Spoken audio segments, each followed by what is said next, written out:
বিষয়টা ভালোভাবে শুনো। আচ্ছা ভাই, আপনার বাড়ির কাজটা কি শুরু করছেন? ভাই, কাজ তো শুরু করি নাই, ভালো মিস্ত্রি পাইতেছি না, ভালো মিস্ত্রি পাইলে কাজটা করে শুরু করবো। শুনেন ভাই, আমি যে ডিজাইনটা দিছি এই ডিজাইন দিয়ে যে কোনো মিস্ত্রির কাজটা কিন্তু করতে পারবো না।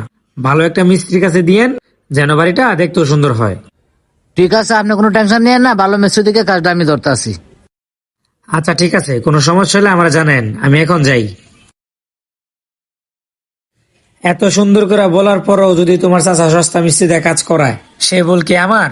আর সেই দায়ভার কি আমি নিবো? তুমিই বলো। এভাবে বলার পরে তো সস্তা মিস্ত্রিতে কাজ করা ঠিক হয় নাই। যাই হোক কাকা, এখন তো আমি যা দেখতাছি দোষটা সব আপনারই। কাকা, ইঞ্জিনিয়ার সাহেব আপনাকে এত সুন্দর করে বুঝাইছে, তারপরে আপনি সস্তা মিস্ত্রিতে কাজটা করাইছেন। ভাতিজা, আসলে তুমি ভুল বুঝছো না।